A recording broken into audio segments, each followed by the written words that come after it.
Welcome to the Enchanted Earth podcast, where you will hear stories of nature with the power to transform our lives. These sacred stories are begging to be shared now. So listen in as my guest today shares one of their own. Welcome, everybody. And today we have with us Gabriela Blandy. And let me tell you a little bit about Gabriela. She's an award-winning writer and life coach who is learning to embrace her identity as a tree goddess. A few years ago, she found herself burnt out and disconnected. Embarking on a journey of exploration, Gabriela began a tree apprenticeship and received visions and sensory downloads, guiding her towards retraining as a breathwork practitioner and chakra yoga teacher. She followed new paths of healing that reconnect us to the wisdom within our bodies. Gabriela founded her brand Wild Muse to help others unleash their inner wilderness and create a world built on love, truth, and authenticity, where creative souls are free to express their true nature. So welcome, Gabriela.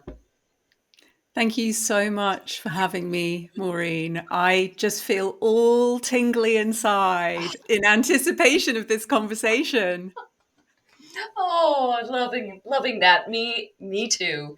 I mean, such kindred spirits, because I read your bio and I'm like, oh, yes, yes. And with you hadn't mentioned in your bio, and I'm going to do a little shout out here, Wild Muse podcast, as well as your Substack, Wild Muse, have really been very deep, very resonant conversations and reflections that have really moved me so deeply. And I feel that, literally everything that you're sharing in your work is just what I'm hoping to do and what I'm looking to bring out to the world as well. I think there's so many of us that are in this space of nature and writing and authenticity. Thank you so much for that, Maureen. Those words are just received with such joy because, as you know, when you create a platform and you start to speak your truth, especially if you've come from a place where perhaps you were more motivated about talking in a way that might please others or put the right facade on to keep you safe, there's a sense of not really knowing what will happen. But as I was encouraged by people who were saying, when you speak your truth, joy happens, I was like, okay, I'm really getting the messages. It feels like that with me. It hasn't been easy to make the transition between not quite speaking my truth to speaking my truth. Oh, yeah. In fact, I so appreciate your vulnerability actually on your podcast. And there was one particular video that you share working through your heart, your throat chakra, and talking about sharing your truth. And it so resonated with me. And you shared experiences of, I think many of us can connect with it, mimicking others. Mm. Yes, and thank you so much, Maureen. The mimicking, for example, it's so easy to then be hard on ourselves, to look back and say, oh man, I've been completely inauthentic. Like, oh, I hate myself, because it's often that lack of love that caused us to mimic or conceal in the first place. So if we take the throat chakra, for example, we've got life force that naturally moves from the ground upwards, and comes it comes out as sound through our mouths. And what tends to happen is, as young as age 2, we start to manipulate the sound that we're making and the words that we're speaking, because we see that different sounds and different words get different results in the outer world. And then we forget that. We forget that constriction. We forget that manipulation. So we find ourselves at age 32 or 42 or 52 forgetting. And that takes a great deal of work. And that is why I am so grateful for nature, because nature holds that pure blueprint and she can teach it back to us if we allow ourselves to spend time in her arms. Oh, that is just so beautiful. And in this particular video that you shared such deep vulnerability, I don't think you had any idea as you were walking through this forest in Mexico. Um, and you were looking for release, and you were doing this like live on the video. And you simply got up and you said, okay, I'm going to do something that I have intuited I need to do. And what you did was you got up on this edge of a valley and you just screamed. And I have to admit, I felt that scream within me rising up. And I was actually at the ocean, and I allowed myself, of course, looking around to make sure no one else thought I was mad Mm. or in deep distress. I allowed myself to scream, and it wasn't easy. I Mm. have to admit, my throat hurt. I couldn't scream as loud as I really wanted to. Yeah. It was a release. It was such Yeah. a release, and I just really appreciated you sharing that experience. Well, thanks for that feedback, Maureen. Our bodies have got to a place where, in order to really express ourselves the way that we want, we actually cause ourselves an injury because we're so constricted rather than just opening and like allowing that force to just absolutely pour forth. I had the same when I stood on that platform in Mexico. I had the same feeling. I was like, the sound I want to make wants to be 10 times louder. And I could feel my throat sort of strangling myself as well. I had that same feeling. That makes so much sense. So part of your kind of bio is something so intriguing, is your name for yourself as a tree goddess. And of course, that so resonates with me. Can you share how you came to that label for yourself, how you were gifted that, and how you've brought that out into the world since you heard that? Mm, thank you. I will also preface this answer with I was in the forest yesterday and still going deeper into embodying this name. So I certainly don't want listeners to think I'm sitting here as a fully embodied tree goddess, not questioning it, not feeling slightly like an imposter.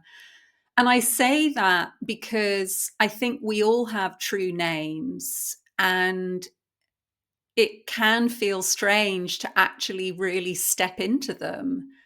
The name that was gifted to us by the universe, by oneness, rather than the name that was gifted to us by our birth parents. So I discovered this when I was running a very different kind of business. I was still working as a life coach, and I loved the work that I was doing, and yet I was feeling really burnt out. And what was underpinning that burnout was a sense of not enoughness, a sense of whenever I took on a new client that I would have to over deliver, otherwise they would be disappointed, or a sense of having to spend twice as long on my marketing because if I didn't, I wouldn't create the kind of abundance that everybody who was a coach was talking about, these kind of 10K months that we're sort of brainwashed into thinking is an absolute sign that we are a good coach. So I was very vulnerable to marketing. I was very vulnerable to the wound of not enoughness. And for a while, I was functioning in that burnout. And then it began to get to a point where I thought, if I keep going like this, I'm not going to be able to function. And I had about 35 clients at the time. And I thought, if I'm not able to function, what am I going to do with these clients? How am I going to be able to serve them? And it took a moment for me to reflect. And I realized the shamanic practices that I trained in, I'd done a sort of 18-month shamanic apprenticeship, which had involved learning all sorts of wonderful healing modalities and a very crucial art of vision questing, where you fast and you spend a period of time in nature. It could be an hour, it could be 8 hours, it could be 72 hours. In my apprenticeship, I had fasted and spent 24-hour periods in nature, and I'd found it incredibly valuable. And when I started to reflect on my burnout, I realized that my shamanic practices had fallen by the wayside, and they'd been replaced more with the kind of sexy biohacking practices that were designed to help me function optimally, but they'd caused a real disconnect between myself and truth and myself and Mother Earth. So I realized that it was time for me to go on a vision quest. And I just happened to watch a podcast by the wonderful spiritual guide, Julie Riesler.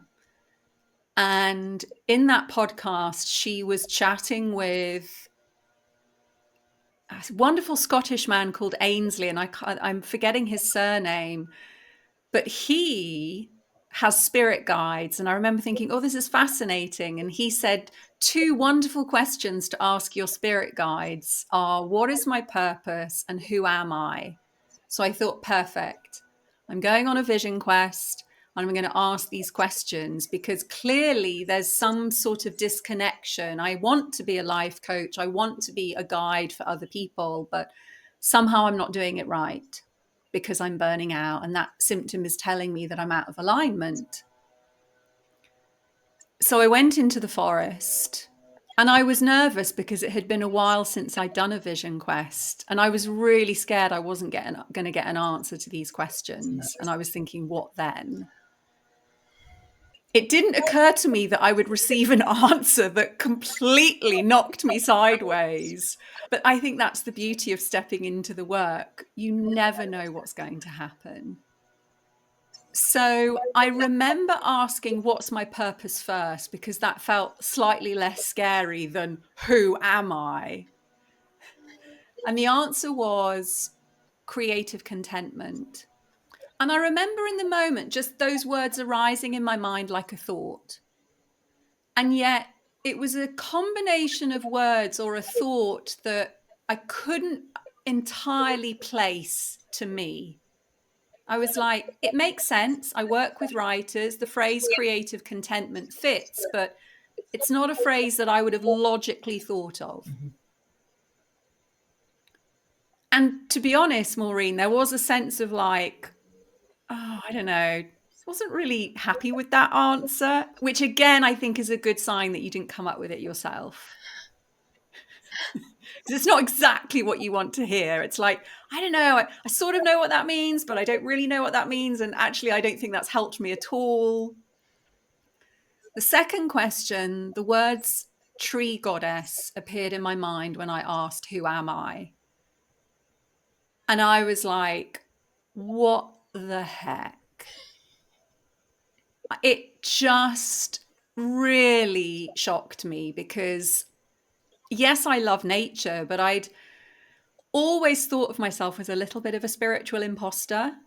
Even when I was doing my shamanic training and the training was going really well and I was having some really intuitive responses with my practice clients, I still just kept dismissing it, which is what our mind does to the magic that tries to reveal itself. I dismissed it as coincidence, or I dismissed it as make-believe, before realizing that make-believe is an incredible gift. So when I heard those words, I absolutely knew that I didn't think them myself because I didn't even know what a tree goddess was. I wouldn't have even thought to put those words together. And I remember walking back from the vision quest, Maureen, with a sense of if you disregard these answers, you are going to continue on the path that you are walking, and you know where that path leads. It would lead to burnout and it would lead to dissatisfaction. So at some further point along that path, I would have taken another vision quest. I would have searched for answers yet again. And again, it just felt wrong in my body, this idea that I would disregard these answers and at a later stage go searching for new ones. It's that classic case of the mind being uncomfortable with the direction it's being shown and therefore not going in that direction, but realizing that's the exact direction that you need to go into because you need to grow out of this discomfort that you've grown into. So, as terrifying as it was, and it was terrifying, I just said to myself, I'm going to dedicate my life to this, to finding out what it means to be a tree goddess and discovering what creative contentment really means. And that was 3 years ago now. There's just so much that really strikes me in that experience that you had, because there is a resonance with any of us who are following a spiritual path, crossroads, and we're looking for this guidance, and yet we so often do dismiss it. How can I make money from this? This doesn't make any sense. There's, confusion and maybe an ambiguity. It's not straightforward. It's not like we're told, oh, you should become a writer and do this and do that. It's a little too amorphous for a Mm. rational mind to make sense of. And actually, that question of how can I make money from this?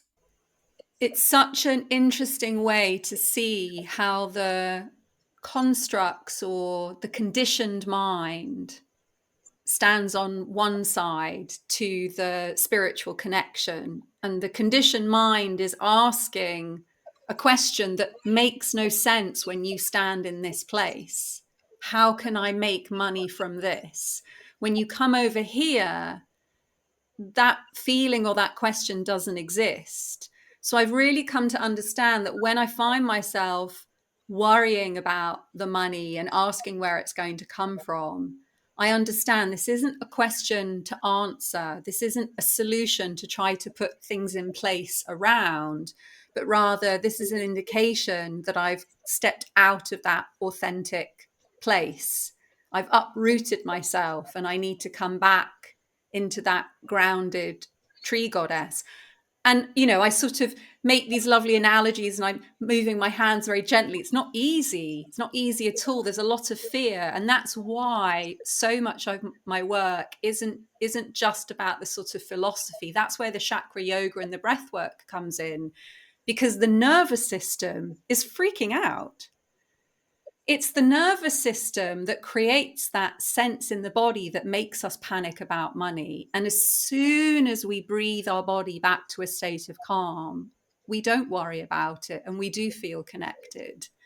So those breathwork practices and those chakra yoga practices that the forest guided me to train in, it was giving me exactly what I needed to keep bouncing from conditioned mind to that spiritual grounded place. And let me give an example, because I know I've listened to podcasts and I've heard people talking about finding their path and not worrying about money. And I've liked the philosophy, but I'm a bit like, yeah, but I don't know, tell me a bit more about how this works. So, for example, at one of the moments in my journey, I was invited to go to a festival and deliver a breathwork session. And I wasn't going to be paid, but I was going to be given a free ticket. And at this point in my journey, I didn't trust myself to create or put anything into motion because I knew I was still in this very conditioned, I'm not enough place. But anytime a surprising offer came my way, I knew that that was a sign and I would say yes to it. So I said yes to this festival and I went and I delivered the session and it was terrific. I had a wonderful time. And then after that, one of the people who was at the festival, at the Breathwork workshop, got in touch and said, do you do private group sessions? I'd love for you to come and do some sessions with me and some colleagues. Now, my conditioned mind, worrying about how to make money, would not have thought, oh, I know, I've trained as a breathwork facilitator. I'm now going to do private functions. My breathwork is going to be delivered to groups of people and it's all going to be private. I wouldn't have come up with that, but that offering came my way. And so I think that's the key when we're making that transition into soul aligned work. We really have to trust that the opportunities that come our way are going to lead us down that path of abundance. And we will often discover that the path of abundance is nothing that the rational mind could have come up with. Oh, I love that story. That is so true. So many people hear a calling and they don't follow it. And I think one of the important things to remember is just what you said, is just follow where the opportunities are given. And when you follow that, you will be taken care of because you're following your purpose. There's no point in having a purpose that is unsustainable. And I think we so often forget that. Yes. And what's coming to me, Maureen, as I'm listening to you is this unsustainable versus being guided. If we think about a plant with roots, when it's rooted into the soil, it is connected. It can draw up nutrients and moisture. But as soon as you uproot that plant, it can't sustain itself. And so it's the same thing. If we're following a purpose that is more constructed from the mind and what we think we should be doing or what others want us to do, we've uprooted ourselves. We're not connected. And so it isn't sustainable. Eventually, we dry out, we exhaust ourselves, we lack the nutrients. But it's also really important to say that that plant can be rooted, but it's the natural cycle that there will be frosts, there will be droughts. It's not like I'm sitting here perfectly embodying a tree goddess with money flying through the windows and through the letterbox, like not worrying about a thing. But it's that place of trusting that I am rooted. And if I find myself having a bit of a wobble, that's often the first place that I need to check. It's like, have I stepped into taking action that's more fear based? Usually I discover I've taken a few steps and I've acted from fear. So it's like, okay, let's backtrack a little bit there. And I will also say that whenever I come back into nature, no matter how much of a wobble I'm having, that ability to reconnect has become so much easier. If I think about myself in the past, I could derail for months at a time. And I could be having the most catastrophic state in my life that could just be lasting for for an entire 3 or 4 months, just nightmare after nightmare. Whereas now I might wake up and think, ooh, I feel really unsettled. And I might think, I can sort of ride it out. Let's just get through the day. I've got stuff I need to do. Okay, fair enough. But let's look in the diary and think, when am I going to be able to find some time to get to the forest? Maybe in a couple of days' time. So I can sort of ride through it. I can keep showing up at work, sort of be more or less balanced. And then I get to the forest and I get a very clear sign as to what action slightly derailed me or what wound is emerging now that's ready to be healed. So it's not to say that once we do get rooted and connected to our purpose and we find our true name, that everything is like this sort of perfect vision of nature. It just means that we get a lot better at navigating those storms and those hurricanes and those droughts and those frosts, and we're much more in relationship with our lives and with the world. Oh, I love how you said that, and of course, weaving it back to nature and the role that nature can play in our lives to help us with feeling rooted. And I think a lot of what nature provides us are the actual, like the metaphor for a healthy, balanced life. We look out in the metaphor of the cycles and the seasons of our lives. We can become enlightened, but that doesn't mean we stop carrying the water and chopping the wood. And it's not that we're in this blissful place, because we are humans. That is not that is not the everyday human state. It's just a matter of being in a place of spirituality where we recognize we're out of balance and we Mm. back into balance, so that we're in those periods of imbalance for shorter and shorter periods of time. And we have a toolbox of breath work, Yeah. of taking these walks in nature. It doesn't have to be a vision quest, right? It just can be, I am going to take a mindful walk to around my neighborhood in a mindful, Mm. more present way, and just allow myself to just breathe and just have like a mindful walking meditation. Mm. Even just listening to you describe that, I feel softer. Yeah. I remember actually something I wrote in my diary, and I was reflecting on it again this week, interestingly. A sign, for me, a clear sign of the progress that I've made in my healing journey, my journey to walk the path I came here in this life to walk, is a shift from being in a place where I wanted to heal myself so that I never felt bad, versus realizing, I'm now healed because when I do feel bad, it's okay. And that felt incredibly liberating, because the first version was I wanted to heal myself to get to a place where I never felt bad, because feeling bad was so abominable to me. I just didn't know how to be with myself when I felt discomfort. I just couldn't self soothe. I couldn't even connect to a loving place. So I just wanted to avoid any bad feelings. Versus now, the way that I see myself respond to myself when I'm in a place of discomfort, it brings me a sense of pride.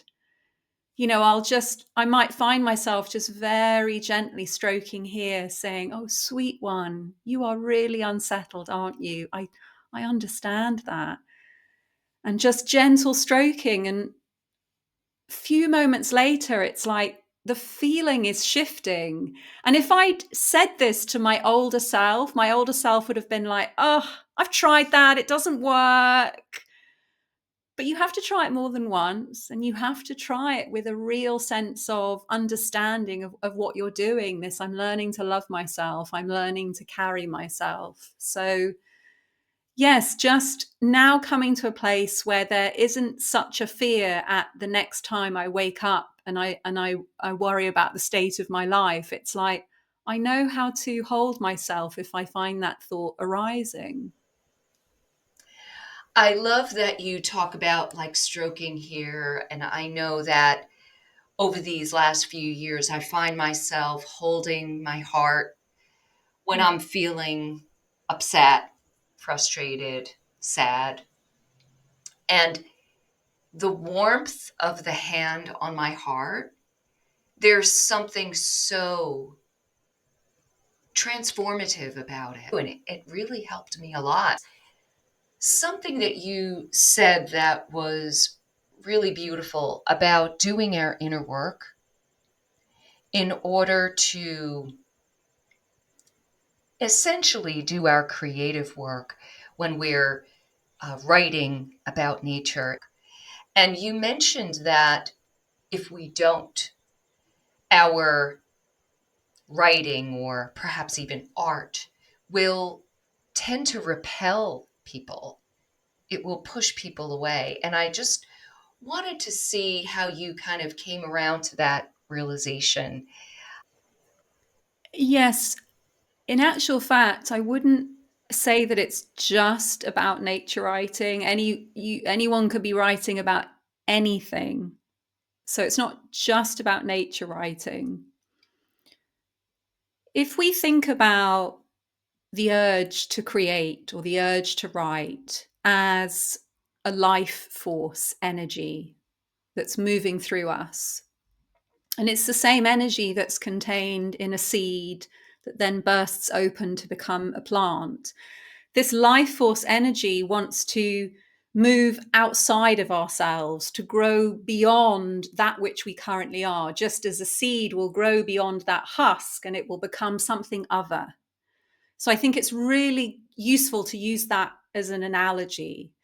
So this creative urge wants to burst free of the husk and grow and be seen and be witnessed and be interacted with as anything would in nature and become part of something bigger. And I think that's also why when we have that urge to create, there is a sense of wanting to form connection through our words. Perhaps we want to have an impact on our readers, or we want to share this story and move them or make them laugh. So there is that innate desire for some form of interaction as well. What can happen is our early experiences of sensing this life force energy and acting on it. So it might be that we make a dance. So we move in a way that is beyond our normal form. You know, maybe we're a 4-year-old child and we're usually quite quiet. And then suddenly we start, moving around like this. Yeah. And your response is absolutely gorgeous, Maureen. And I can feel myself being like, I'm so glad I'm doing this. But if your response didn't give me that message, if there was a frown or a sort of not here, not now, then we come back to what we were talking about earlier, that life force, that shoot that was trying to emerge through that seed comes back inside again. And then we trap an energy, we trap that impulse. The body is so fantastically intelligent. That life force, that desire to dance, if we follow with that analogy, isn't going to go away. It's going to want to try again.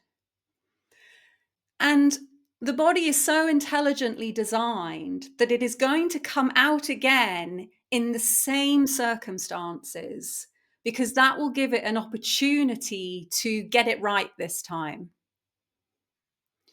And so I will unconsciously sense disapproval and I will make that movement again. And of course, because it's happening unconsciously, the same thing will happen. Ooh, I will get the disapproval and I will come back inside. When we do the work, we have a sense of, yes, I've got an uncompleted urge within me, an urge that wanted to come out but didn't get to complete itself in this full flourish of creativity. So I've got this incomplete urge that wants to complete itself. And previously it wasn't able to complete itself because it received disapproval. Well, what does it want to be met with? It wants to be met with joy. It wants to be met with a dance partner. So then what we do is, as the sort of house to this urge and as the witness to this body, we can take the body into a safe arena to find a willing dance partner. And we might be scared at first to kind of make that initial reach out. But eventually we get to complete the urge in the way that the urge always wanted. And that's what healing looks like. So then the next time the urge comes out, it understands the right environment to come out in, the environment where it will be received. But if we don't have that healing experience, that incomplete urge is going to keep seeking environments where it will be rejected or where it will be crushed, because it's seeking to heal from that experience, but it can only choose the same experience. Oh, that is such a beautiful analogy of that seed. I mean, I could see it, I could feel it. It makes so much sense. And it's just a beautiful metaphor for what I typically think of as just kind of that law of attraction, that we kind of entrain ourselves in a way to experience life the way we've received life in the past. And without that inner shadow work and recognition that there's this unhealthy pattern, we just create that same experience again and again. So I really love that metaphor of the seed. Is beautiful. I I've been thinking about, just switching gears for a minute. I've been thinking ever since I started writing my book, The Enchanted Earth, and now this podcast. One of the contributors is Dr. Jean Shinoda Bolin, and she wrote a book called Tree Like a Tree. And in there, she talks about tree people versus non tree people. And because you're the tree goddess, and I think you have this infinite wisdom from the spirit of trees. Do you do you believe that we're all tree people deep down? Or you could say nature people versus non-nature people. It's the same, right? Do you have a sense that we're all tree or nature people deep down? And but if there are non-tree people, how that happened? Hmm. I truly believe in the oneness. I truly believe that we are all part of one consciousness. And so the consciousness that's found its way into this body versus the consciousness that's found its way into another body has had a whole different experience, from the way that it's been educated, the way it's been parented, where it's lived. And so it might be that this form of consciousness in my body finds it easier to connect with trees. It certainly wasn't easy for me, versus somebody else who isn't even open to that concept of having a connection with trees. So if I meet someone, Maureen, who doesn't have connection with nature or thinks it's strange that I call myself a tree goddess, although I will say I meet fewer and fewer people like that, and I might have time to explain why that is. If I meet somebody like that, I know that I am meeting the same consciousness that I'm a part of, but I know that they are in a body that they have had experiences very different to mine. So what I'm hearing from them is not necessarily their truth. I'm not necessarily hearing a judgment on me, but I'm simply hearing a wounded worldview or a limited worldview or a worldview that wasn't made by the same experiences that created my own worldview. Now, of course, I can get triggered by that, say.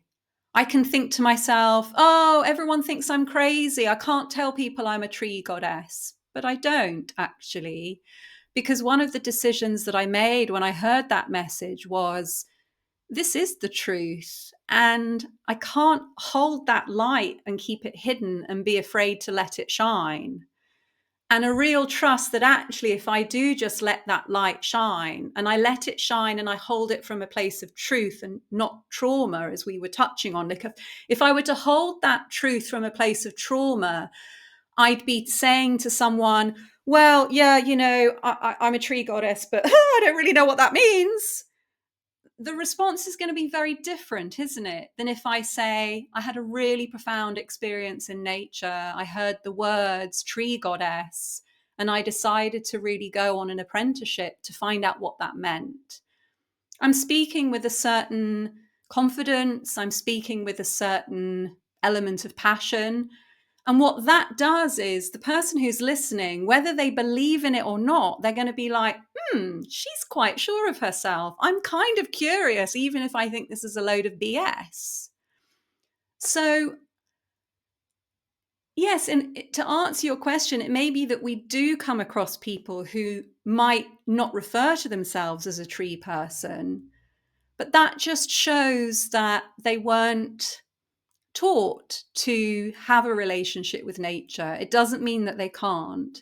And it doesn't mean that those who do have a relationship with nature are mad, to go back to that initial point. Yeah, exactly. I think I've been asking people about their opinions or their thoughts regarding the tree versus non-tree, and I do think the nurture aspect, nature versus nurture, so that potentially we are all tree people, but it is what is nurtured in this lifetime versus what's not nurtured. Yeah. Yeah. Oh, there was something that I really appreciated you sharing in one of your podcasts was about this concept of spontaneous remission. And you were applying it to the earth and our environmental challenges that we are experiencing right now on this planet. And those words struck me so deeply because it is a notion that I've had. There's so much to this planet and to nature and the universe that we don't understand. That if we believe we know what's going to happen to this planet in a linear way, like we've done this, this is going to happen, then this is going to happen, then this is going to happen, we have no idea, Mm. really. So I wanted to get your thoughts on this because it seemed to inspire you as well. I love that you've brought this up, Maureen, and I'm so pleased to hear that it resonates with you. I can't take credit for this theory. I learned it from Zach Bush. He's an incredible teacher in this area. I can't recommend him enough. He's actually a medical doctor who originally did work with cancer patients and is now working with the earth. Interestingly, this ties in to something that happened in the forest yesterday. I went to the forest yesterday to ask, what can I share with Maureen? And initially, I was drawn to quite a large tree that I know I've seen this tree many times and I've often been impressed by it, but I've never yet felt the draw to come into connection with it. And as I was walking past it, I was like, ooh, I'm being invited in. But actually, as I stepped closer to this tree, this is a huge pine tree. Next to it is a tiny, tiny beech tree. It's so thin. It's like this thin little sapling, but actually it's older than a sapling because it's actually grown quite tall, but it's so thin, like a really skinny teenager. And I realized that was the tree that was drawing me in, and I felt so touched. And when I came to the tree, I closed my eyes and I saw myself standing in the ocean. And the water was a charcoal grey, the sky was very washed out. And I had my arms were straight and my hands were like this, sort of and the ocean was just touching the hands. But every so often, the ocean would disappear or it would get a lot shallower, and then it would come up and meet my hands again. What I find with my work is I often get these visions and I very quickly understand the message. And I knew in this instance that the message was our awareness of parts of us, our sort of conscious awareness, but then also when the water disappeared and it went lower, it was this invitation to go deeper into ourselves and to start to make connection with the parts that we were not aware of. So some people might refer to that as the shadow self, or some people might refer to that as the wounded self that we don't want to acknowledge. So I knew the message was this invitation to do the work, to go deeper. We've got to stop just replaying our sense of self from everything that is known and comfortable, but we've got to go deeper into ourselves. And as I continued to walk through the forest, I understood the importance of that message because it is our shadow selves that is destroying the earth. It's causing unconscious behavior where we're not taking caring action. We're not really thinking about our action. We might be mindlessly consuming. So I continued to walk and I came into a beautiful grove where the trees grow along a path. And just before I came, I sort of felt this sensation in my body. And I also knew that the shadow self didn't just refer to the parts of ourselves that we don't like. In our shadows are also the most wonderful parts of us that we are afraid to inhabit. And that's, I realized, the huge game changer. Because the world is a mirror. If we look through our eyes and we see the world right now as ailing, what that's showing us is we're focusing on what ails within us. It's time for us to recognize that we are absolute, divinely gorgeous, wondrous beings of light. And when we start to recognize that within ourselves, I'm tearing up, we will see an absolute paradise forming around us. And that's that spontaneous remission that Zach Bush talks about. And I sort of felt this shudder come through me as it was this real acknowledgement to remember, yes, we do want to uncover those unwanted selves, but we also owe it, each and every one of us, to uncover our own individual tree goddess, that divine being within us who wasn't nurtured at that young age because our caregivers just didn't understand that sense of divinity. But it's the time now to nurture that divinity. And I came to walk through this path of trees. And that's why this conversation feels so wonderful, especially your recognition at the beginning. I felt myself embody the strongest I ever had, the tree goddess within me, as I walked down that path of trees. And what I felt was this sense of the trees' humility towards me. And I couldn't even believe the experience.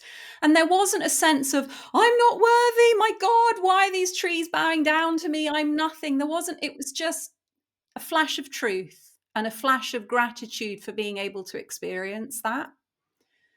And then when that passed, Maureen, there was this sense of, because it often happens when I step into this tree goddess feeling, what is my role in terms of healing the earth? And then this kind of wave of overwhelm that comes upon me because it's like, where do I even start? I don't know anything about conservation. So this sort of familiar, like, oh God, if I'm really a tree goddess, like, am I here to heal the world? Why are these trees being so humble towards me? And again, that was just swept aside, just like a cloud just moving across the sky. And in its place, this absolute clarity that the only thing that is being asked of me, being asked of us, is to love the earth like we are its mother. So it's a long answer to your question, but a deeper sense for me as a result of going into the forest and asking what I was going to share with you and your wonderful watchers and listeners that beautifully connects with your question. This sense of spontaneous remission, it's waiting to happen.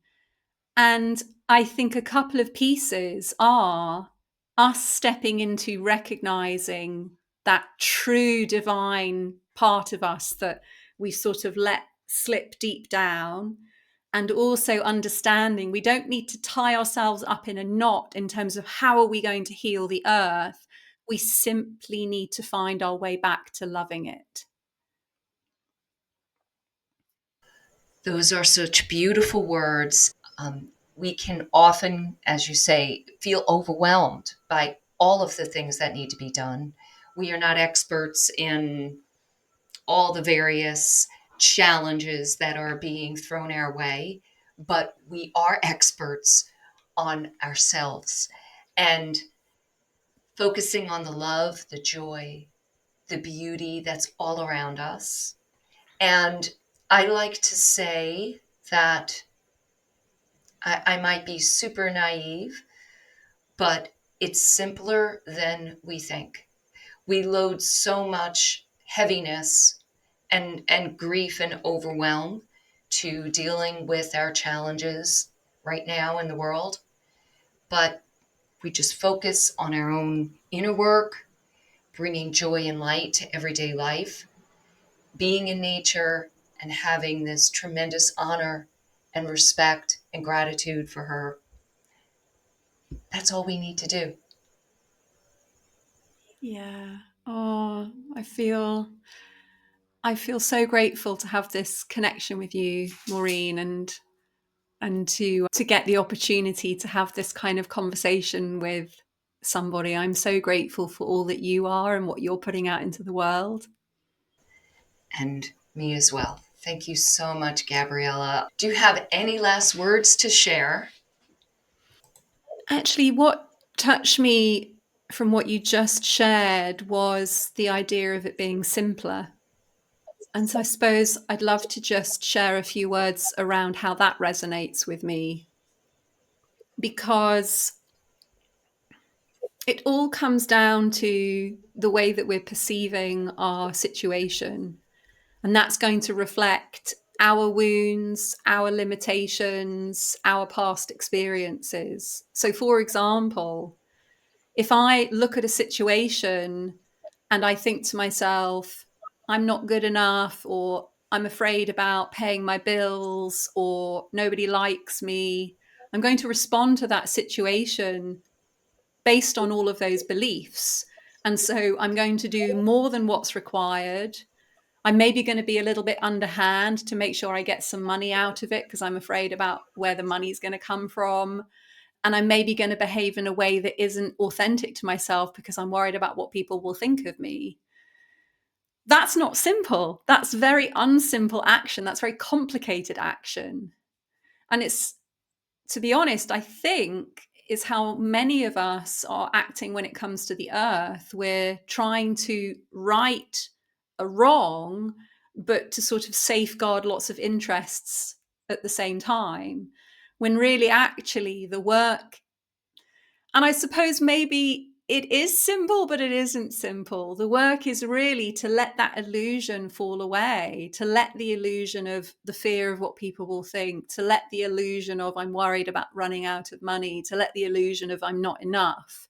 It's requiring everybody, the owners of corporations, right down to the person who's planting a tree. We've all got to do that work so that we can step into the simplicity of who we truly are. Not easy, but I do truly believe that when enough of us, and it doesn't have to be 100% of the population, I think probably even 1% of the population stepping into that simplicity of the truth of who they are, I do think we're going to see these miraculous, spontaneous remissions.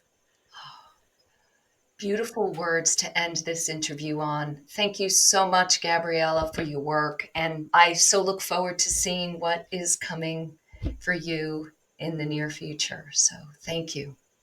Thank you, Maureen. A big virtual hug to you. I've really loved chatting with you today. Thank you. Yes, and I am sure all of the listeners are also so inspired by your words. And I would love for you to comment, share below, and I look forward to the next time, which I am sure we'll have another conversation, Gabriela. All right. Thank you. Thank you. Thank you for being a part of the Enchanted Earth podcast. Comment below, share, and most of all, please hit the subscribe button so that you'll hear when we publish another inspiring episode. You can visit us at luminous-spaces.com for more information on our online courses, retreats, and offerings. Thank you and have a magical day.